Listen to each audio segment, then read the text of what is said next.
This is a special report from ABC News Digital. I'm Dan Kleffler in New York with this ABC News Digital special report. The world's newest country on the verge of tearing apart, and at least 15 Americans are caught in the crossfire. The country of South Sudan, in the midst of another conflict between the government and rebel forces. The United States rescued 15 Americans from the town of Bor, where warring factions had converged and had taken the capital of Juba. For more on the status of the Americans in the conflict in South Sudan, I want to bring in ABC's Louis Martinez, who's standing by at the Pentagon. Louis, I want to clarify just right off the bat, 15 Americans evacuated, but there could in fact be more, correct? There are hundreds more, Dan, and that's because the 15 that we're talking about are the 15 that the United States knew about in this town of Bor. They mainly worked for relief agencies there. There are about 380 actually is the number of Americans that have been evacuated by the State Department over the past week. That's through a mixture of civilian contract aircraft and military aircraft. So that's about 380 total in the country that have been evacuated over the last week, plus an additional 300 from other third countries that the United States has taken out. The concern is that the United States doesn't have a full grasp of how many Americans remain in South Sudan, because basically it's up to them when they get to that country to report their whereabouts to the local embassy, and that's sometimes the only contact the United States has with American citizens in a foreign country. So right now they're trying to determine whether some of these estimated Americans that are still there may have made their own way out of the country, this country which, as you said, is the newest country in the world, and just in 2.5 years of existence is now spiraling out of control. The situation getting so dire where you're actually on your own volition to getting out of there. The Americans that are there in the capital in Juba, will they be flown out of the country then altogether? I mean, will they be joining those other almost 700? They have been flown out already. We were told that there was a flight came out on Saturday as well, about 100 other Americans, that grand total. But we're told that once those Americans flew out on United Nations helicopters, they were then transported to Juba, where they made their way out. Now, the reason these Americans were trapped in Bor was because the United States military had sent a rescue mission basically to get them out of a very large United Nations compound in Bor, where there are about 15,000 people who have sought refuge from the fighting there. And so the United States military went in with 3 tilt-rotor Osprey aircraft. These are the aircraft that fly like planes but can land like and take off like helicopters, so they can get into tight situations. But then they took incoming fire and they had to abort the mission. And in the process, 4 Navy SEALs who were on board those aircraft were injured, one of them seriously. And that's the latest we've been getting at that. One serious injury from those 4 from that aborted mission? That's correct. All right. Many of the South Sudanese also trying to get out at this time, right?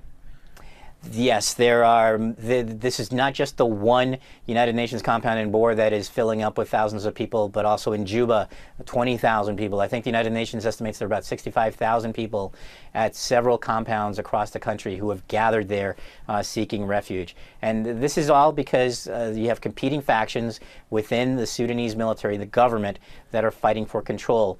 Sudan, it was a very large country. South Sudan split off from them. They had encouraged a 20-year civil war there with South Sudan, in the South Sudan area. And about 5-6 years ago, the United States helped broker a peace agreement that led to South Sudan becoming an independent nation. And the United States, Dan, has invested $1 billion in trying to prop up this government, providing infrastructure, humanitarian assistance, because this is a very poor country, and the United States has sought to demonstrate that this country could actually succeed. But the danger here is that they could become a failed state. The financial aspect, just one of the angles, or one of the aspects of the drive by the U.S. in forming South Sudan. But does the U.S. military have any additional plans for sending any more forces to help clean South Sudan, formed obviously after that referendum vote in 2011? Well, the United States military presence in South Sudan historically has been non-existent pretty much. But what we are getting today as a result of what's happened over this weekend, you have seen about 150 U.S. Marines that have been transferred from a base in Spain to Djibouti. Djibouti is on the Horn of Africa. It is the closest U.S. military base to South Sudan. That's actually where those Ospreys took off from and headed back to when they took fire. But these 150 Marines are there to provide extra flexibility for the United States should the United States actually want to get more Americans out of South Sudan. There's another military team already on the ground, about 45 of them, protecting the U.S. Embassy. They were flown in on one of those relief flights that was intended to take American civilians out. So now you have the Marines who have bring along extra aircraft. They have other Ospreys of their own, as well as refueling tankers. So they're able, that brings much more capability to the U.S. military mission in that part of the world, should the State Department request more help. Are these the same groups that have been fighting? Is it the same groups this time around? Well, most of the attention in Sudan has focused on Darfur, which is up in the northern west part of the country, and you've had ethnic cleansing, a genocide that's been taking there, that took place there for much of the last decade or so. South Sudan was another part of the country that had seen violence, as I said, for about 20 years or so, because they were trying to break away from the larger Sudan. Ethnically, they are very different from the rest of the country. They are a Christian population.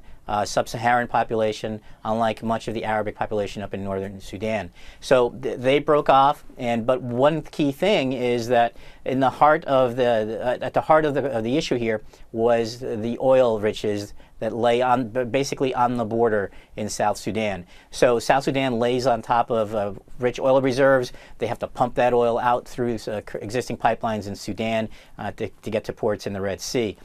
So there's that motivation. But historically, you've had this difference between North Sudan and South Sudan.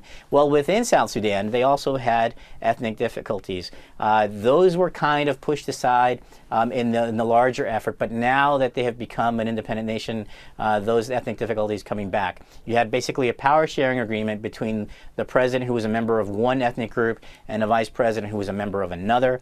And you have rival factions within the Sudanese military who are supporting each of those ethnic factions. And that's pretty much the violence that we're seeing right now. You're seeing violence between what's known as the Dinka and the Nuer, and depends on which region of the country they're most dominant in, they're taking it out on the other ethnic group. Louis, the definition of war obviously can be very difficult to pinpoint depending on the players in any particular capacity. But if in fact rebels have taken control of some of these key areas, by most accounts then, could this become a full-fledged war by the definition that we generally know it as? Definitely it could, Dan. You have a trained military force that is now basically fighting each other.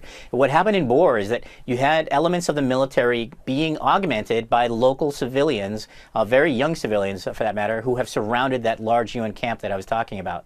You also have the rebel faction, if you want to call it that has taken not only control of Bor, but has also taken control of the city of that oil region that I was talking about. So that is of big concern to the government there in South Sudan. It might actually spur them to quicker action.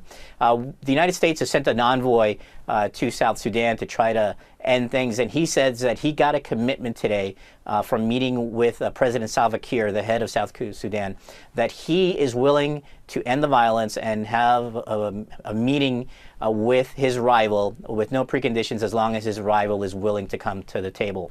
So that's what they're going to try to stress, basically a ceasefire between these two groups that could take effect in the next couple of days, because the United States really does not want this to become a full-fledged war, a civil war, which could mean to basically an end to U.S. humanitarian assistance to this country. Well, Louis, we've been talking about obviously the U.S. involvement on this, but China and India have also invested very heavily in the nation. In fact, could there be other countries or other international movements that might get involved in this? Actually, there's a big diplomatic push by many countries to prevent a civil war from taking place in South Sudan. You know, we've been talking about the numbers of Americans in the hundreds. Well, there are thousands of Brits and Canadians and other third country nationals who are working in South Sudan. Part of that, they work in that oil industry up in the north that I was talking about. But others work for relief agencies that do a lot of building infrastructure within South Sudan, which is a country that doesn't have much, didn't have much to begin with. So there's a big international push to prevent an all-out civil war. Part of that driven by the effort to protect these third country nationals who are working inside South Sudan. A lot of attention being focused right now on South Sudan. ABC's Louis Martinez at the Pentagon. Louis, thank you for that. Of course, we have a complete recap right here on abcnews.com. For now, I'm Dan Kleffler in New York with this ABC News Digital Special Report.